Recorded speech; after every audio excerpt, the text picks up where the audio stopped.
polisi atau tidak polisi, tidak boleh ada anak orang yang dibunuh oleh penguasa lalu kemudian diperlakukan dengan hina, lalu difitnah keluarganya, dan kemudian kita disajikan sinetron yang membungkus seolah-olah orang yang sudah mati itu yang harus bertanggung jawab atas semua kejahatan yang dilakukan.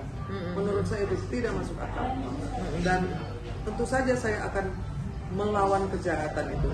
Jadi kita tidak memusuhi kepolisian, kita mencintai dan menyayangi institusi ini, tapi yang salah harus dibilang salah. Kejujuran. Kita ngapain ngajarin anak kita jujur? Kalau gedenya pembohong kayak Sambo, oh kamu mau jadi pembohong aja, nanti kamu bisa jadi bintang 2, kamu bisa jadi kadif propam. Mau kamu pembohong kek, tukang fitnah kek, pembunuh kek, tetap kamu akan dihargai.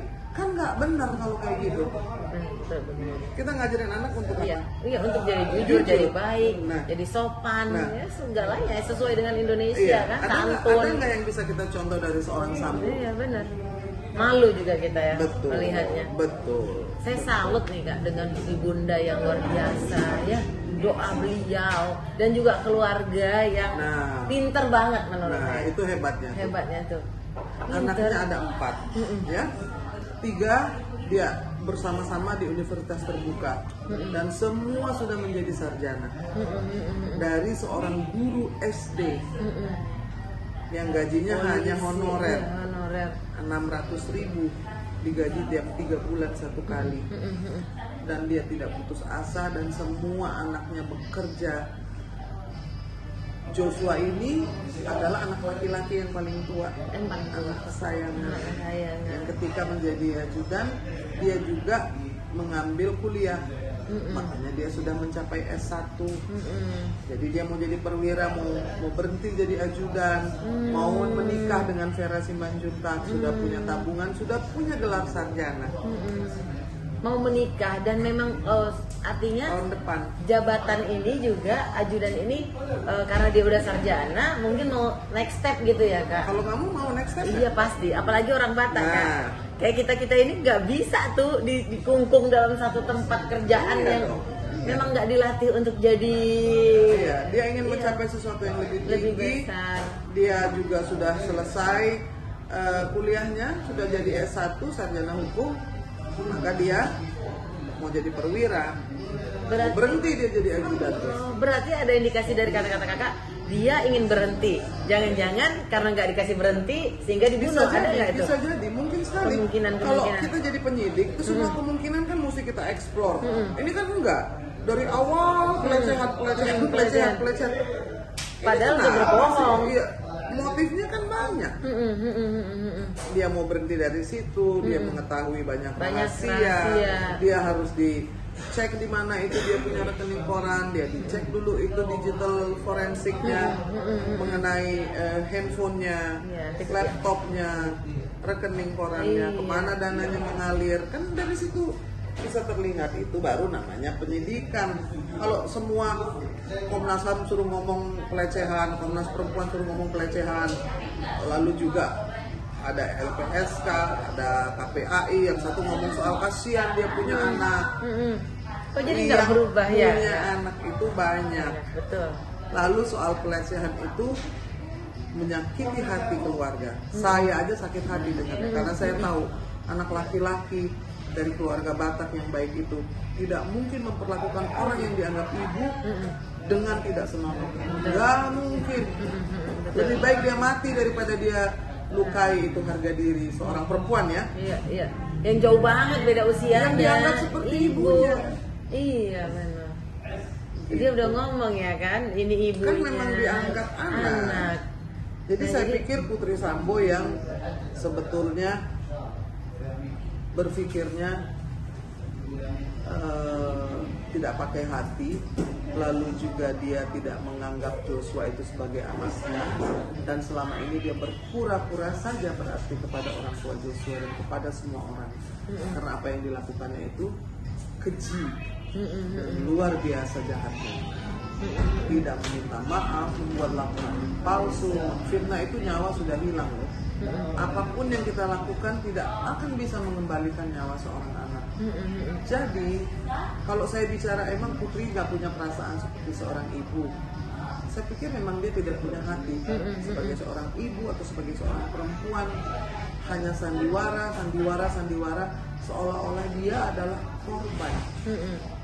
Drama yang dihadirkannya. Kalau yang namanya korban itu nggak mungkin menghilangkan barang bukti. Betul. Kalau ada kejahatan yang menghilangkan barang bukti itu pelaku. Berarti supaya tidak ketahuan kejahatannya.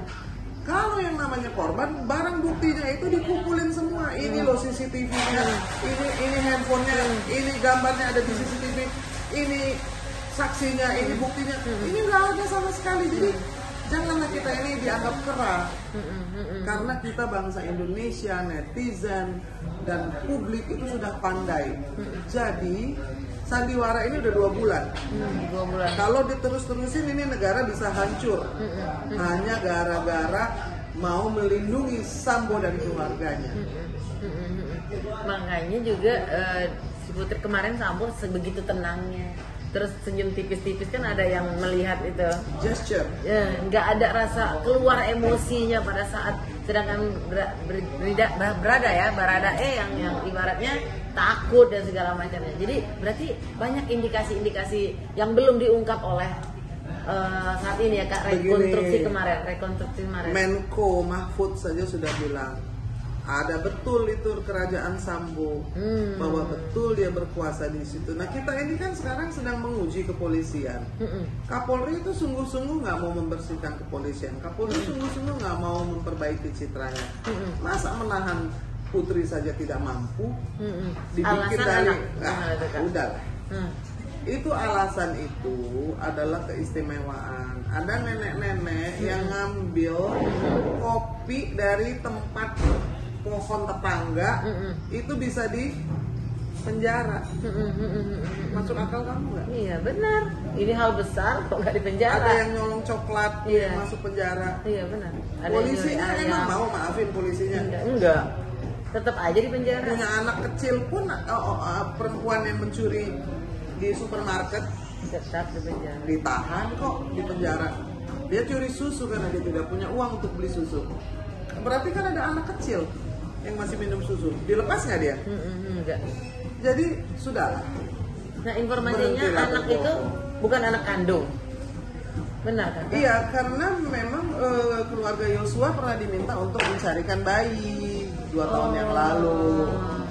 Jadi berarti anak angkat. Joshua bilang ini Ibu Putri mau angkat bayi di Jambi. Terus di Jambi dicari tapi maunya disekolahkan saja, bukan diambil ke rumah. Tapi Putri maunya yang diasuh di sana. Minta tolongnya sama Joshua juga. Nyari anak itu. Sama keluarganya Joshua. Jadi tantenya tahu, Tante Roslin, Tante Rohani, Ibu Rosti semua tahu. Jadi berarti kalau anak angkat ya nggak masalah loh, ya kan dia tetap menerima hukuman. Bahkan anak kandung pun tidak masalah kecuali kalau dia menyusui. Benar. Makanya kan pengacaranya nanya semalam pas lagi ngomong sama Inang, emang Putri Sambo menyusui? Dan kalaupun menyusui Kak, ada kasus artis juga yang kemarin tuh yang menyusui dipompa dan tetap di penjara. Inang tetap di penjara. Walaupun menyusui ada, siapa namanya? Iya, Sonda, Vanessa Angel 4 bulan ya. Iya. Kasihan. 4 bulan. Iya. Ya udah kalau gitu kita bilang kepada kepolisian semua ibu-ibu yang punya anak tidak boleh ditahan. Mulai hari ini semua tersangka, ini kasusnya pembunuhan loh, ada yang lebih ngeri daripada 340. Itu harus diperbolehkan pulang supaya dia bisa bersama anak-anaknya, supaya kita ada equality before the law. Jadi kita sama di muka hukum. Kalau memang polisi maunya begitu ya silakan. Penjara perempuan tuh penuh kok. Perempuan-perempuan yang tidak harusnya di penjara. Malah ada yang lahir di penjara, keluarin dong. Iya, saya waktu itu pernah jadi ketua LKBHPK, Lembaga Konsultasi Bantuan Hukum untuk Perempuan dan Keluarga, ke tahun 2000-an, bareng dengan Profesor Saparina Sadli. Kita mengurusi perempuan-perempuan yang di penjara tuh saya datengin tiap minggu, saya memberikan penyuluhan. Ada yang melahirkan di sana, saya yang kasih nama anaknya. Lahirnya pagi hari saya kasih nama Fajar, dan diambil sama polisi karena tidak boleh ditaruh di dalam penjara. Ada nggak yang ngurusin anaknya? Iya. Nggak ada. Jadi pilih kasih, tidak ada persamaan di muka hukum. Kehancuran dari nama baik kepolisian itu terjadi di depan mata. Jadi Kapolri kalau sungguh-sungguh tidak akan membiarkan Putri Sambo bebas dia ditahan. Kenapa? Karena dia terkena pasal 340 pembunuhan berencana. Artinya dia harus ditahan. BAP palsu, BAP bohong, laporan palsu, pura-pura mau dibunuh. Iya, penghilangan barang bukti. Ya kan? Di animasi kan ada tuh lagi nelfon Joshua. Yang animasi yang dibikin polisi. Iya. Kan Joshua sedang menelepon di halaman. Pertanyaannya, di manakah handphonenya Joshua? Kan gitu. Hilang ya, penghilangan barang bukti. Emang bisa hilang? Iya. Kalau handphonenya hilang kan datanya bisa di-trace. Yes. Keluarganya pengen tahu apa yang terjadi dengan handphonenya. Kalau handphonenya tidak ada, apa saja yang ada di dalam percakapan dari Joshua Huta Barat. Punya hak loh keluarganya untuk tahu. Nah sekarang nih Kak, Komnas HAM dan mana lagi tuh yang seakan-akan Komnas Perempuan mengarah ke BAP-nya mereka gitu, Sambo dan PC. Iya, itu kan memalukan. Iya, dengan perjuangan kakak-kakak yang udah inang-inang dan pengacara Kamarudin dan segala macamnya. Wah, kecewa banget. Kita juga netizen kecewa. Kok bisa tetap sama gitu. BAP-nya. Iya. Apalah perjuangan dari Berada gitu, kenapa seperti ini gitu, tetap sama. Pak ditutup aja Pak. Jadi gini, kita kan mesti melihat Komnas HAM dan Komnas Perempuan itu sudah berfungsi atau belum, sudah menjalankan fungsinya atau belum. Ngapain sih ngurusin pelecehan seksual? Ini ada pelecehan hukum, ada nggak pelanggaran HAM? Itu penganiayaan terjadi. Kenapa sekarang narasinya jadi sama-sama? Oh, otopsi pertama nggak ketahuan, otopsi yang pertama dokternya harus ditangkap juga karena dia melakukan otopsi tanpa sepengetahuan si Reza adiknya, hanya dibohongi adiknya. Begitu sudah masuk peti, jenazahnya masuk peti, suruh tanda tangan. Tidak boleh melihat mukanya sebelum diotopsi, tidak boleh melihat mukanya sesudah. Jadi semua tuh ditutupi terus ditutupi sampai akhirnya terbuka. Karena satu, Pak Samuel tidak mau tanda tangan kalau tidak boleh lihat jenazah anaknya. Ya iyalah. Kalau di dalamnya kambing, emang kamu tahu mau dikubur petinya? Itu paling benar. Lalu Eda Rosti ibunya Joshua yang menangisi anaknya, dia harus tahu kenapa anaknya bisa mati seperti itu. Dia ingin ini diungkap seterang-terangnya. Dia pengen tahu sebenar-benarnya bagaimana dia mati, siapa yang melakukannya dan apa alasannya. Itu aja. Itu harapan seorang ibu. Iya. Mungkin jadi doanya. Nah, benar tuh. Air matanya yang menetes itu sampai ke langit, kebuka tuh langit. Iya, kebuka. Jadi yang namanya Satgasus Merah Putih kek, uang triliunan kek, pangkat apapun tidak akan mampu melawan air mata seorang ibu yang kehilangan anaknya. Itu harus dicatat tuh. Malaikat mendengarnya. Kebuka tuh pintu langit. Iya. Perjuangan kita semua ibu lah ya kan. Nah, rasanya gimana tuh? Pasti kita merasakan hancurnya. Lagi bagus-bagusnya anaknya berkarir tiba-tiba difitnah. Mau menikah pula tahun depan. Mau menikah. Aku mau nanya, kan seperti bilang Joshua kan wanita mau menikah. Iya. Vera Simanjuntak namanya. Iya. Apa mainan sambil minum santai. Konstruksi itu selalu dimunculkan pelecehan pada PC. Apa emang benar ada indikasi Joshua seperti itu? Nggak ada. Di mata Gini. Yang pembohong itu siapa? BC. Putri dan Ferdi, Joshua tuh nggak pernah berbohong. Dari kecil dia anak baik yang menurut. Jadi kita tuh kalau dengar sesuatu, kamu laporan aja palsu, kamu bohong, kamu pura-pura jadi korban. Kan tadi saya bilang, yang menghilangkan barang bukti itu pelaku. Kalau korban nggak ada yang menghilangkan barang bukti. Jadi jangan dibahas lagi. Itu karang-karangan yang dari awal. Yang pengarangnya namanya Fahmi Alamsyah, kan sudah ngaku. Ngaku dia senario dibuat oleh Fahmi Alamsyah. Sudah ditangkap belum yang namanya Fahmi Alamsyah? Sudah ditanya belum? Kamu punya senario itu berapa banyak? Ini PC jadi pura-pura sakit, pura-pura nggak bisa ngomong, 50 hari loh dia nggak ngomong. Itu ada dalam senario nggak? Terus apa lagi? Perannya Baradae harus apa? Sambo harus gimana? Terus ada lagi RR, ajudannya yang lain pada waktu itu ada kok di situ, nggak ada yang diperiksa, nggak ada yang ditanya. Jadi itu keanehan demi keanehan. Jadi kita pikir, iya kan kita bukan kera. Iya. Udah dong jangan dikasih sinetron. Jadi kalau kamu dikasih tahu tentang pelecehan seksual lagi, mau Komnas HAM mau Komnas Perempuan, mana buktinya? Iya benar. Kenapa itu di SP3? Nggak mungkin terjadi di Magelang tidak diadukan. Kalau dia ada sesuatu terjadi di Magelang, lapor ke polisi Magelang. Orang suaminya tadi propam kok, masuk penjara tuh nggak bisa keluar lagi. Yang namanya Joshua tidak akan bisa keluar lagi, masuk penjara dan dihukum seberat-beratnya kalau betul yang dituduhkan. Lalu dia pulang dong naik pesawat. Bukan masih bersama-sama lagi di jalan ya? Iya. Terus masih malam jam 8 masih WhatsApp Reza adiknya. Oh iya, kamu mau nyusul nggak ke Magelang? Lihat ini kakakmu luas sekali sedang setrika baju. Jadi nggak masuk akal.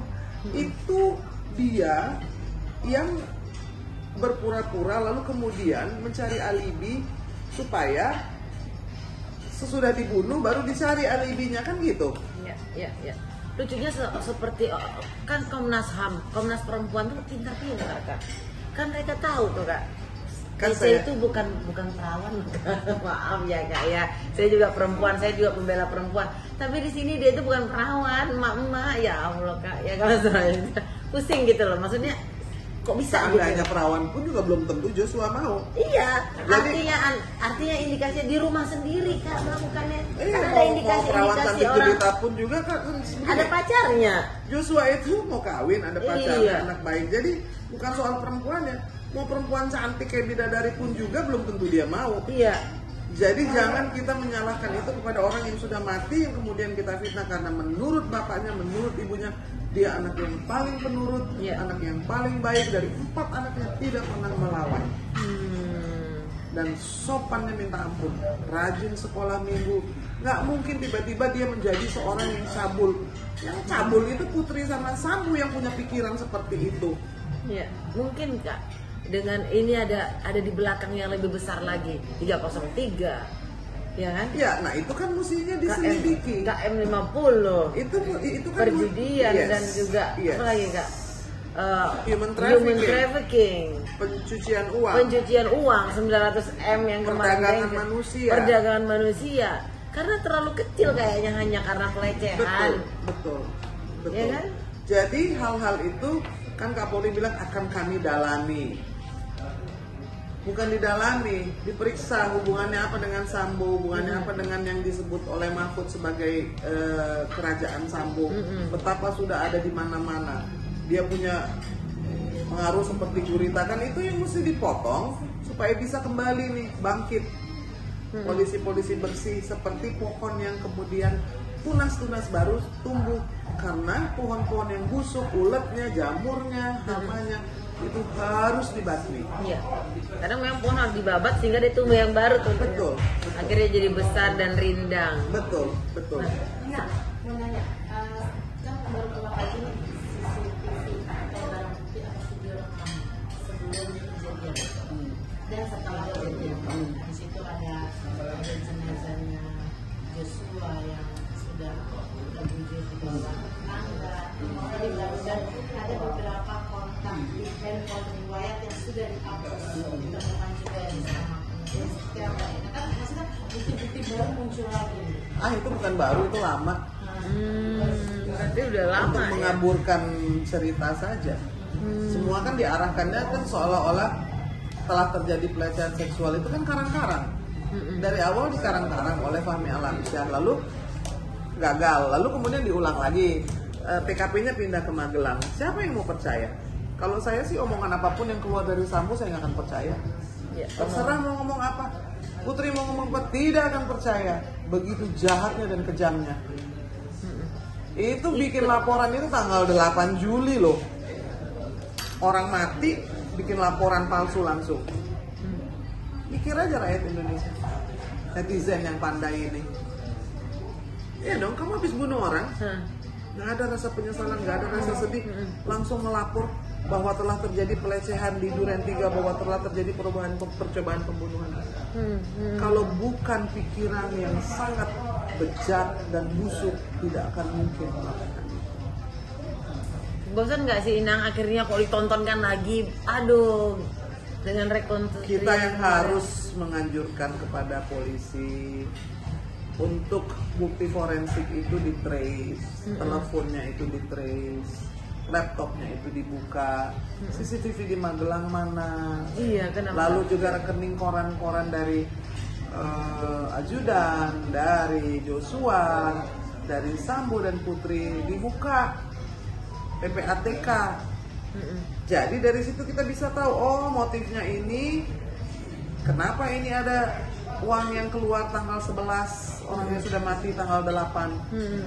Itu dong yang ditelusuri.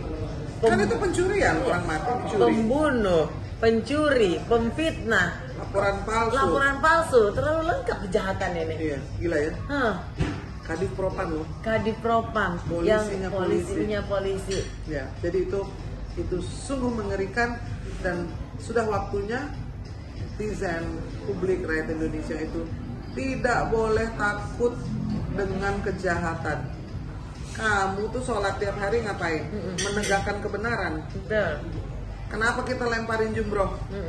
Melempar setan. Nah,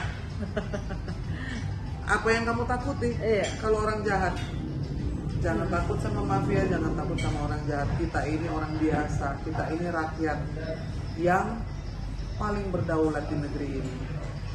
Karena ada rakyat yang berdaulat, the civil supremacy, kita bisa menjadi negara demokrasi. Kita bisa punya penegakan hukum yang baik. Makanya harus kita kawal supaya bersih kepolisian, supaya bersih kejaksaan, dan supaya bersih kehakiman. Itu aja yang penting kalau kita mau hidup di negara demokrasi.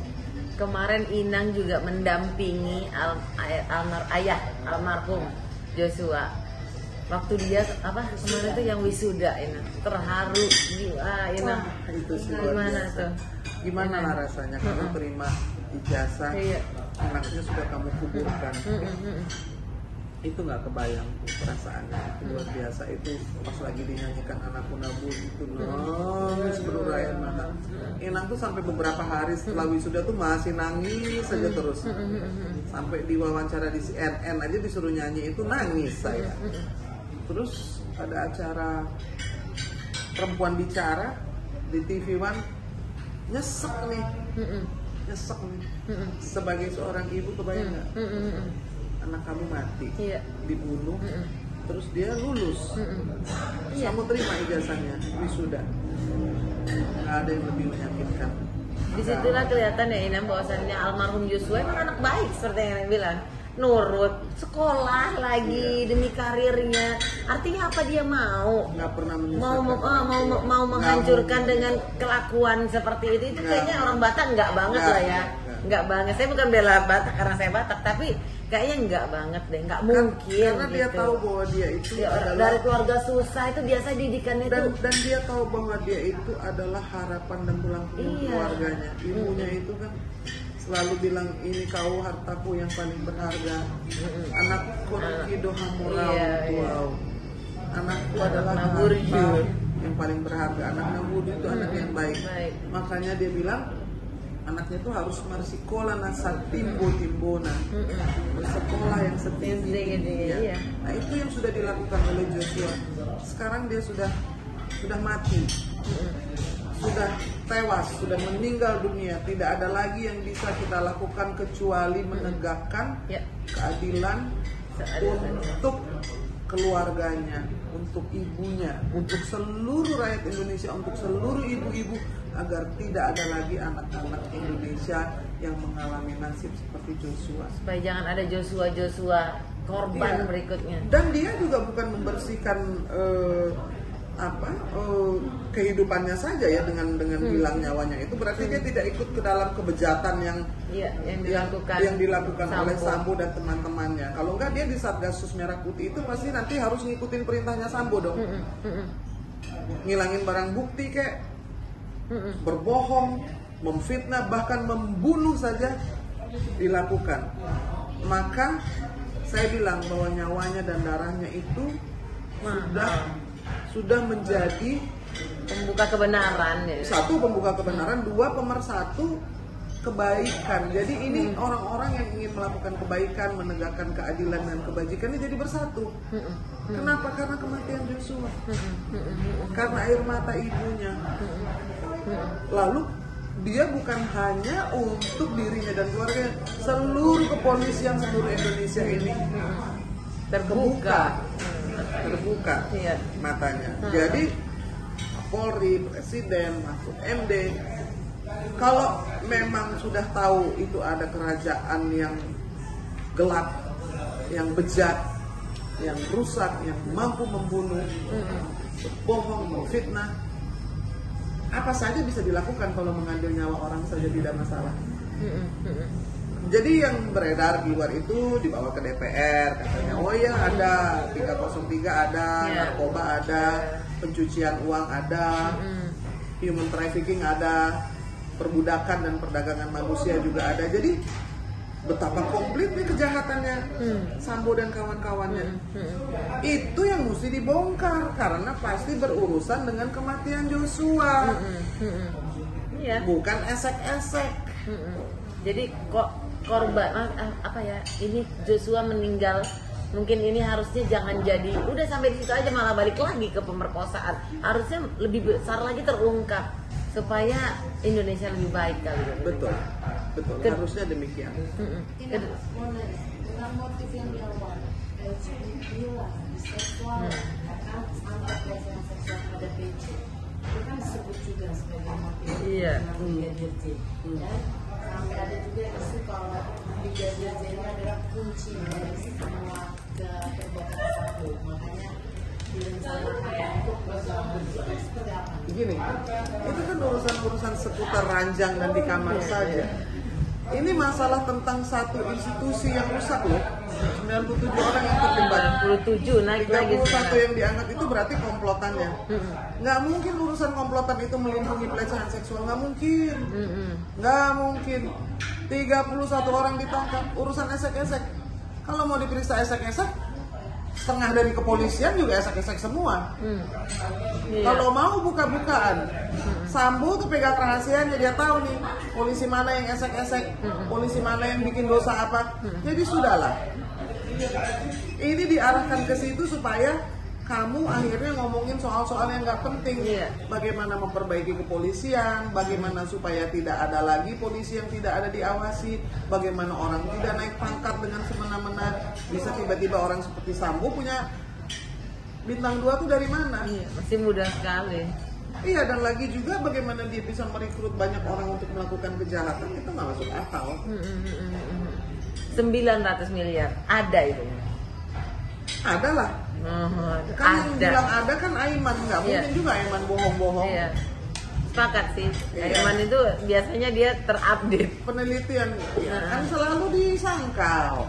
Ada nggak hubungannya ini dengan bisnisnya Sambo? Nggak ada. Yang ada esek-esek. Lari lagi ke Udah nggak ada buktinya. Dibalikin lagi, dibalikin supaya di brainwash. Kebohongan yang diucapkan terus-menerus jadi benar, akan dipercaya sebagai kebenaran. Maka kita harus berpikir kritis bahwa itu sangat tidak mungkin, tidak pernah terjadi dan tidak akan terjadi. Jadi supaya arwahnya Joshua bisa beristirahat dengan tenang dan damai, dan kasus ini bisa dibuka seterang-terangnya, bukan urusan kamarnya Putri. Saya nggak peduli apa yang terjadi di kamarnya Putri. Kalau Sambo peduli, dia urus sendiri dong. Jangan bawa 31 orang, jangan bawa Komnas HAM, LPSK, Komnas Perempuan untuk belain dia. Kalau memang itu urusannya dengan pribadi, urusannya sendiri. Jadi itu nggak masuk akal. Ini sesuatu yang lebih besar, yang sedang ditutupi. Itulah yang harus kita pertanyakan. Penyidik ini mau nggak bongkar? Dimulai dari buka aliran dana, hilangnya uang. Ya Tuh, kan? kamu pintar. Iya. Iya kan? Iya. Heran nggak handphone nggak ada? Heran, karena memang apapun itu dari handphone akan ketahuan. Harusnya mereka mampu. Kak, provider bisa kasih kok kalau handphone Bisa, kamu hilang. pasti bisa. Iya. Apapun datanya, Ada nggak itu diminta? nggak diungkap. Makanya. Aneh. Iya udah. Harusnya udah dong keanehan ini kan kata Pak Presiden Udah 2 Jokowi. bulan. Iya, Jokowi bilang buka seterang-terang. Nggak dianggap. Nggak dianggap berarti Pak Presiden kita ya. Nah, kemarin Kapolri bilang transparan, kuasa hukum nggak boleh masuk. Iya. Terus ada alasannya, wah kan kami punya kewenangan untuk menentukan ya, untuk menentukan. Yang menentukan kan Sambo. Sambo nggak mau ketemu Kamarudin, tunduklah semua itu. Sedangkan lawyernya Sambo boleh. Iya, kan dia yang ngatur. Iya, berarti masih dipanggil jenderal juga. Itu dia. Harusnya ya sudah dicopot. Dicopot harusnya jangan dong dipanggil jenderal. Terus Kak Irma, langkah selanjutnya kalian gimana nih? Kita kawal terus, kita dorong supaya ini bisa dibuka satu persatu. Yang tadi kamu bilang, iya dong, temuin dong handphonenya, buka dong itu aliran dananya, lalu diperbaiki sistem pengawasan di kepolisian bagaimana supaya tidak ada lagi kejadian. Itu komisi-komisi itu supaya ada giginya, mungkin anggotanya mesti diganti yang lebih berdedikasi, mungkin yang lebih memiliki keberanian. Ada seperti Sugeng, pantas dia jadi ketua Kompolnas, jauh lebih bagus dia ketimbang Benny Mamoto. Komnas HAM juga Khairul Anam memberikan keterangan membela polisi melakukan hal-hal di luar kewenangan. Kami menganjurkan agar diduga ada pelecehan seksual dan agar diselidiki. Kan aneh, ngapain Komnas HAM ngurusin dugaan pelecehan seksual? Itu melecehkan komisinya sendiri, melampaui. Kalau mau jadi penyidik aja, jangan di Komnas HAM. Jangan bego-begoin lah rakyat ini. Jadi penyidik swasta aja. Dan kemarin Kak, setelah Sambo dinyatakan Kapolri tersangka, tiba-tiba malamnya dinyatakan tersangka, besoknya tutup loh Kak 303. Yang dulu-dulunya begitu marah gitu. Terus kok langsung tutup semua? Kamu mungkin nggak tahu kok hebat gitu. Nah. Kok tahu lokasinya langsung belajar.